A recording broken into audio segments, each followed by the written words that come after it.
Good afternoon. I'm Muriel Bowser. I am the mayor of Washington, D.C. I am joined by members of the Council of the District of Columbia and members of my administration. I am here to brief you on Washington, D.C.'s response to COVID-19. We are asking residents, businesses, and visitors to help us flatten the curve. We as a government are taking a number of steps to help guide that effort.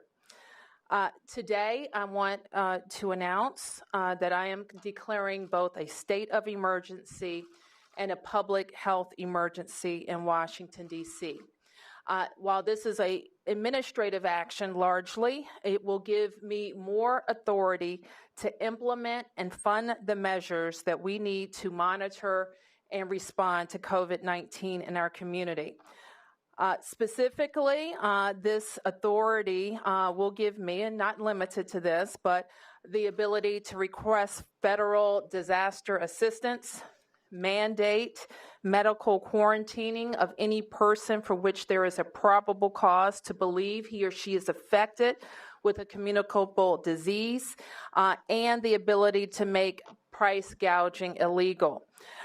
We also will have a few additional updates from members of my team, including Dr. LaQuandra Nesbitt, who is the director of DC's Department of Health, and Dr. Jennifer Smith, who is the director of our Public Health Lab, who will speak to you about new things happening in testing and provide more details. We will also be able to speak to you about our planning around DCPS. We announced earlier Dr. Louis Farabee, who is with us today and who is the Chancellor of DC Public Schools, announced that a Teacher Professional Development Day scheduled for next Friday, March 20th, has been moved up to Monday, March the 16th. And the reason for doing so is to give our educators the time they need to plan for how we will educate students through distance learning if we got to the point where we needed to close our schools. Additionally, today, DC Health recommended that non-essential mass gatherings, including conferences and conventions, be postponed or canceled through March 31st. Mass gatherings are defined as events where 1,000 or more people congregate in a specific location. We also recommend that any social, cultural, or entertainment events where large crowds are gathered also be reconsidered by their organizers. And this is in effect through March 31st. Similarly, this afternoon, Events DC announced that they are closing the convention center through March 31st. And so I want to continue to remind everyone to be vigilant. Our duty now as citizens is to try to contain the spread of germs in this virus in our communities while maintaining our essential services. And taking care of all of our family and friends and making sure that they too are gathering the information that they need to be safe. I also want to announce that part of my emergency declaration is that we will stand up our Emergency Operations Center, and our Emergency Operations Center for this public health emergency will be located at the DC Department of Health. And some of our press briefings will begin to happen at that location. At this time, I would like to ask Dr. Nesbitt to come up and talk about the changes or some advances in testing that have happened with commercial labs coming online and provide an update of the tests that have been conducted thus far.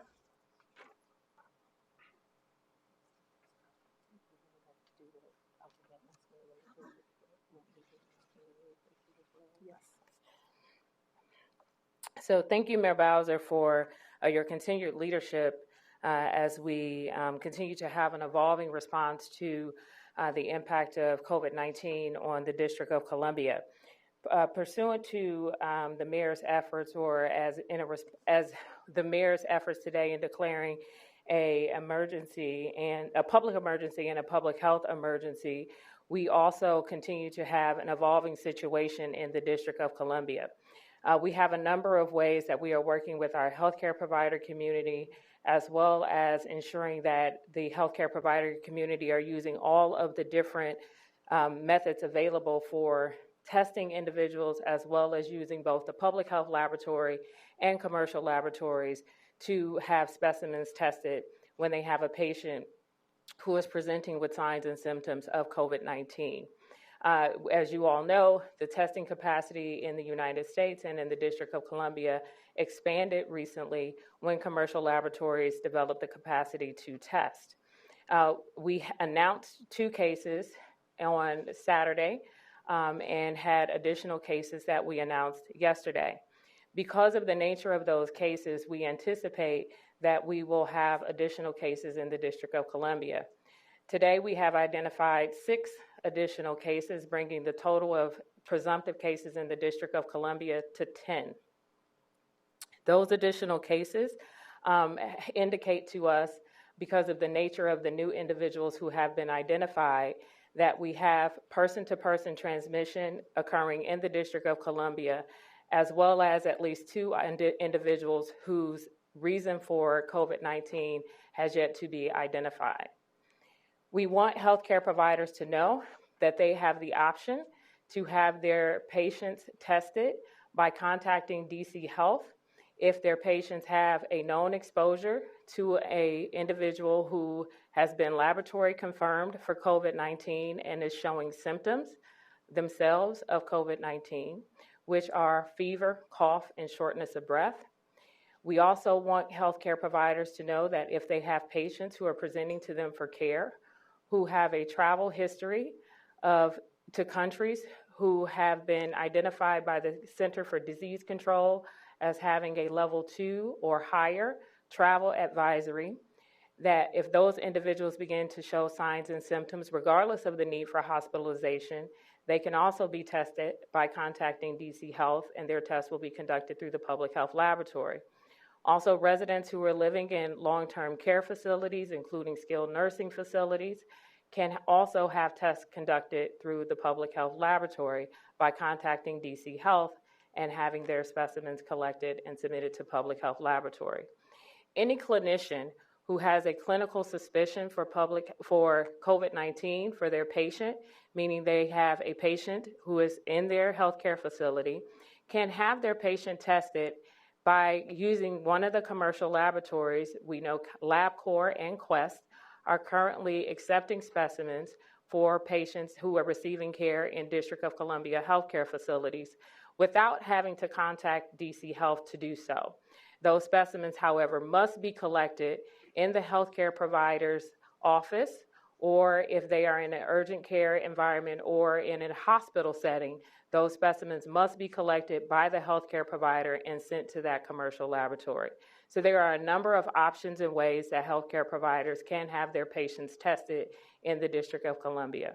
So again, our current number of presumptive tests, positive tests in the District of Columbia and positive cases is currently 10. Thank you, Madam Mayor.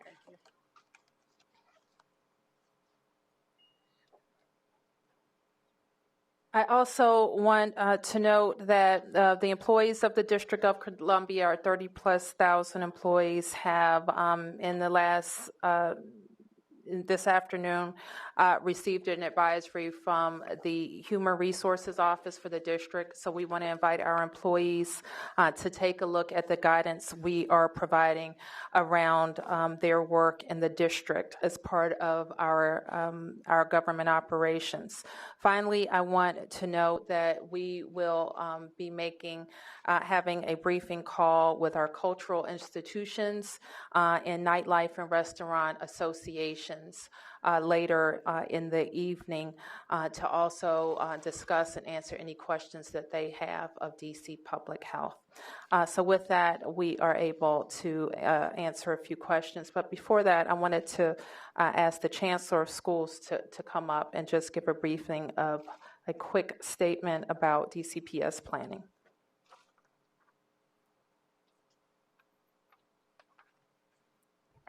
Thank you, Mayor. At this time, DC Public Schools has advised family of the shift in our Professional Development Day that was previously scheduled for March the 20th is now scheduled for Monday, March the 16th. We have also been in contact with our after-school providers and also child care providers that were providing services for families on March 20th and now providing services on March 16th. On March 16th, we will coordinate professional development across the district for our educators and our school leaders on how to implement our contingency plans for distance learning should there be a need to have an extended period of time without school. We continue to develop materials that will be posted on our website and made available to families, which includes the use of technology at home and also includes the ability for students to take materials home and have resources to complete assignments. We're also in preparation for providing meals to families should there be extended time period without school as well to ensure that students and families have access to healthy meals. That captures some of the planning that is in place. We'll continue to advise families on developments as relates to travel, which has also been suspended for international field trips, and we'll continue to guide families to other critical needs that students may have. And thank you. I also want to know and thank my team who have been keeping members of the community up to date through a number of telephone updates with the Department of Health and other agencies in the government. I also want to thank Chairman Mendelson and the members of the council for allowing us to provide them a briefing earlier in the week, and since then 2 daily briefings with them and their staff to keep them up to date. Now I'd like to see if Mr. Mendelson wants to update us on council operations. Thank you, Madam Mayor, and I want to note that almost all of the council members are present and standing behind us. The council will be having a meeting next Tuesday. It is a regular committee of the whole meeting, but we will probably have an additional legislative meeting where we will consider any legislation working with the mayor that we would need to consider and adopt to ensure that the mayor has all the authority that she needs to go forward. And we will be looking at any collateral issues at the same time. I do want to emphasize what the mayor said at the beginning, which is the goal here is about flattening the curve, so to speak, with regard to the increase in incidence of contracting COVID-19, and that importantly, what we can all do, besides ensuring that we are not spreading if we end up having the disease, is to take steps to protect ourselves from getting the disease. And that is, of course, practicing good hygiene, avoiding where nobody's shaking hands anymore in the district, and keeping our hands clean and avoiding touching our face, and good practices that are being recommended by the medical community. And that probably will go the furthest in terms of helping each of us. Thank you, Madam Mayor. Thank you. Okay, questions? Yes. We want to ask, will the Cherry Blossom Festival continue as planned? And also, what about the Wizards and Caps games now that you've declared a state of emergency and public health emergency? Sure. Let me have Dr. Nesbitt come up and speak a little bit more about the DOH advisory, and if there remain questions, I'll come back for that. Dr. Nesbitt. Thank you.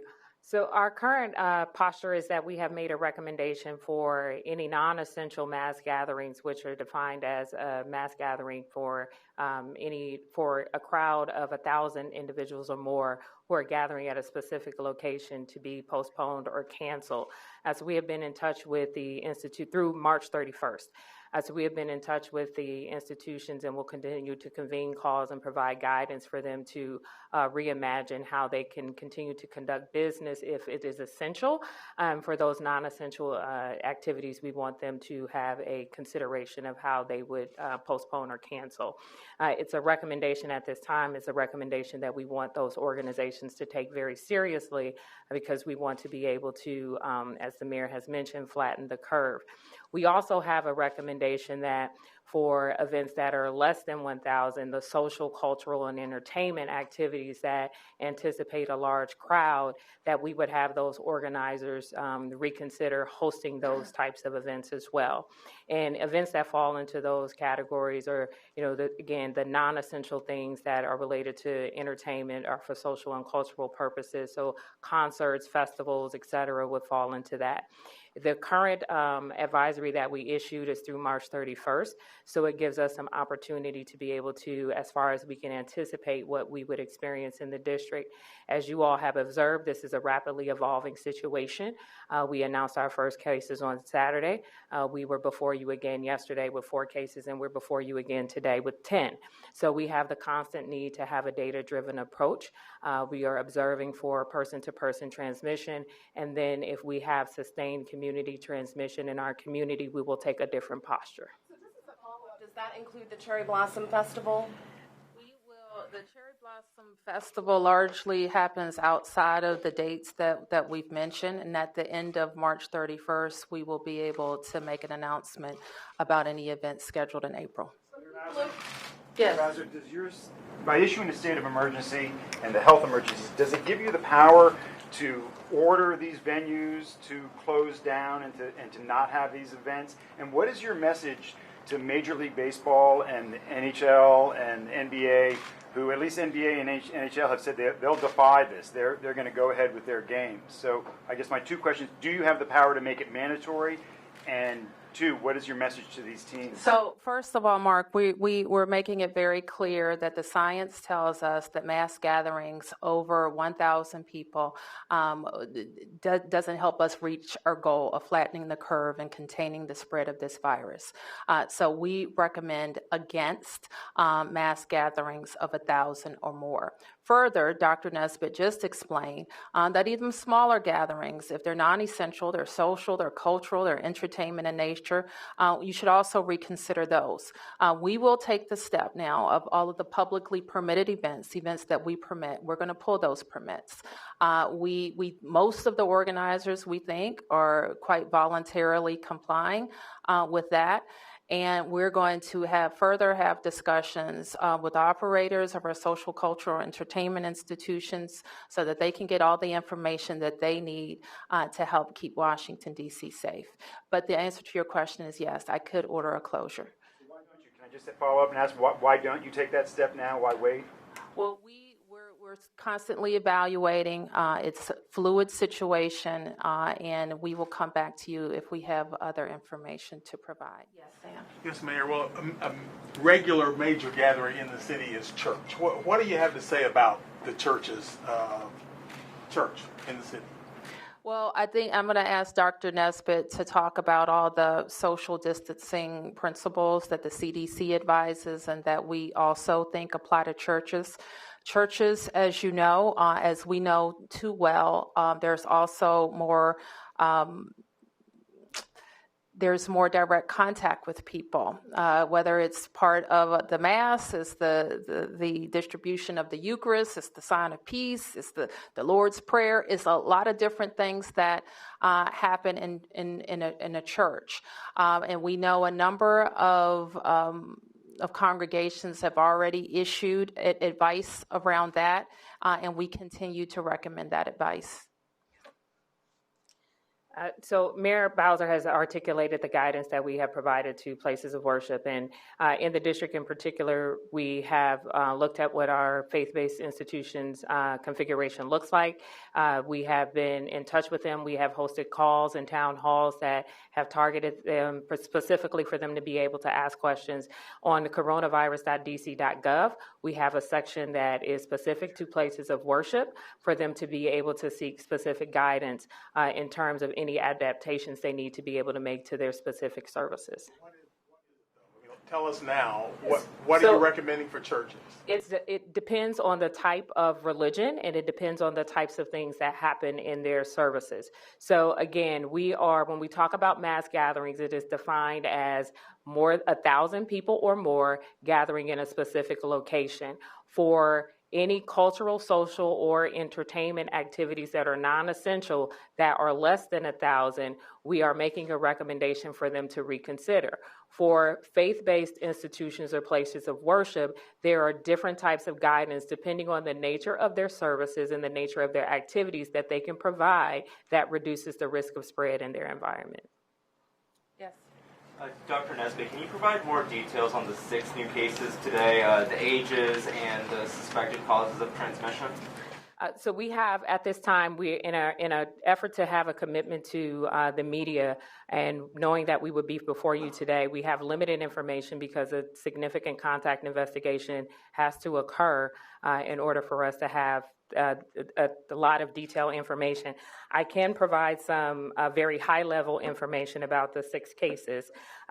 There is a 59-year-old male with a travel history to a level 3 country, a 58-year-old woman who attended a conference where other positive cases have been identified, in the district. A 39-year-old male, yes, a 39-year-old male with a history of travel to a level 3 country, a 24-year-old male with no known exposure, a 59-year-old woman who is a contact to a previously identified case in the district, and a 69-year-old woman with no known exposure. So none of the cases have any apparent connection to Christchurch at this point, of the new cases? There is one of the cases has a known exposure to a previously identified case in the district. Woman? Yes. And exposure to Christchurch? There is one of the cases, again, I have high-level information at this point. When we have additional information, we will make that available. Yes. And then Chancellor Farabee had some more questions about the school, about schools.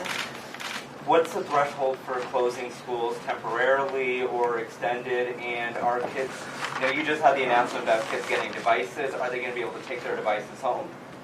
Well, as Chancellor Farabee mentioned, we'll be doing some deep planning with our school staff on Monday to build on the work that DCPS has already done and making sure that all of our school-level staff have that work. Mayor, I saw that the CDC is, giving D.C. $6 million apparently to all the states. Do you know at this point what the city will be doing with this money, or do you have any ideas? Well, I will say, as part of our emergency planning, and Chris Rodriguez could say a little bit more, we've already separate the cost of our response across the agencies so that we know if there become federal funds available, how we could reimburse the agencies for their expenses. The funding that you're referring to is supplemental funding to the Public Health Emergency Preparedness Grant that the district receives annually. When the White House requested additional funding, it requests that each state receive 90% funding that is 90% of their previously approved award. And so they are in the process of continuing to provide additional guidance around that. And so the numbers that you are quoting is just 90% of what our previously approved award is. The activities are expected to closely mirror what we are allowed to expend resources on through the Public Health Emergency Preparedness Award, which are things like contact tracing, surveillance, data management, risk communication, those types of activities, laboratory, et cetera. Really new money you're talking about? Yes, it is new funding, but it is for the same types of activities. Yes, sir. Cyril Julien for AFP News Agency. Can you give us any details about the school closures and the meals you will provide to the children? Will there be in specific locations? We haven't closed schools, and if that comes a time where we need to close schools, we'll provide that information. Yes. Mayor, to punctuate the point, given the DC health guidance, would you bring any of your family members to any of these sports events that are ongoing, Caps, Wizards? I would not. Full stop. No answer. No. And Mayor, is Events DC already, is the convention center already closed, or is going to close at some Yes, date? let me ask Greg Odell, who is our CEO, to speak to the convention center issues. Thank you, Mayor. We are in the process of closing right now, so we made this announcement. We actually have 2 events that are in the building that will finish their show days today, and then we'll actually go through move out. And so by the end of tomorrow, no later than Friday, we actually will have suspended our operations. Thank you. Yes. Why the 2 declarations? There's a declaration of state of emergency and a declaration of public health emergency. What are the... There's some authority that the public health emergency gives us specific to this incident that is necessary. Dr. Nesbitt can speak to it. Yes, and by statute in the district, in order to declare a public health emergency, a public emergency must first be declared. And there are things that the DC Health would need or would like to have that the public health emergency allows for us to do. Some of our health systems that are regional health systems and part of integrated health systems have suggested to us that part of their medical surge plans and their staff contingency plans, they may want to have, for example, healthcare providers who are licensed in neighboring jurisdictions to be able to come in and assist with their operations at their DC-based institutions. Under a public health emergency, they would have the authority to be able to do that, whereas under normal day-to-day operations, they would not be able to do that. So those are some of the types of things in addition to what Mayor Bowser mentioned in her open statement, the public health emergency allows for. Let me go back to your question because I answered you too quickly. I want to put a little bit around it. So you asked me if I would go to one of these mass gatherings, and I said no, because I want to follow the advice of our medical professionals who said exposure in mass gatherings, I want to be a part of the solution, and we want to help contain that event. More than that, I want to speak to our vulnerable populations. I have an 81-year-old mother, all right? She was supposed to go to the theater last night. She called me and said, I changed my theater plans. She's 81 years old. She's pretty spry and healthy, but she doesn't need to get sick, okay? And so she is following the advice of medical professionals as well. Not going to a closed-in theater, but she is going to the grocery, and she is going about her regular life. She is coming to visit me and my, almost 2-year-old daughter. So those aspects of life and all of the essential work in our city will continue and do continue. But we have identified these based on the science as strategies to contain spread. Ask as a follow-up, and yes. I can ask this anyway. So can I ask personally how you're feeling about the climate in which we find ourselves? We have so many people who are going to watch this 5, 6, and 11 who aren't sure whether to travel, what's going to happen with their kids' school. So personally, how do you feel in the middle of all this? Well, I feel like we are well prepared, that we have a now global pandemic as named by the World Health Organization, that the agencies of our government, our emergency agency, our Department of Health are all working very well. We are getting a lot of cooperation from our private community.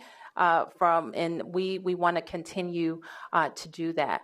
But I also recognize, as the doctor laid out, on Saturday we had 2 cases, and today is Wednesday, we have 10 cases. And we all have to be concerned about stopping the spread and taking care of ourselves. Does any of this make you nervous? I mean, how do you feel sort of on that? Well, I'm a mayor, so it's my job to be nervous. It's my job to plan for the worst. But I will say that, we have a great team. We have this very supportive council who's standing with us to make sure that we're providing all of the everything that we can for the residents of the District of Columbia. But we're not in a vacuum. We're in a region that's also experiencing this, and our country is experiencing this, and the world is experiencing this. So we know that our residents are reacting to everything that they see around them. We do recognize, though, that we have a responsibility to do what we can for our residents and within our borders. Yes. Mayor Bowser, can you explain under what circumstances a medical quarantine would be necessary? I'll ask Dr. Nesbitt to respond. Yes, so when we have contacts of a case, we have them to quarantine. That quarantine can be voluntary, and it is often referred to as a self-quarantine, or if it is involuntary, as the mayor mentioned earlier, they can have a order from the public health authority that's typically issued by me to have to quarantine involuntarily. And those orders are issued without any requirement from the court. So that's what happens. A case or a contact to a case can be required. So if you tell someone to self-quarantine and they don't, that's when you go into quarantine order territory? Possibly, yes. Or some individuals who are high risk may be issued an order. What's the status of the quarantine facility that you mentioned? The status hasn't changed. No. We don't have a need to use it at this stage. Can you tell us where it is? I'm not going to tell you where it is. Thank you, everyone. Thank you.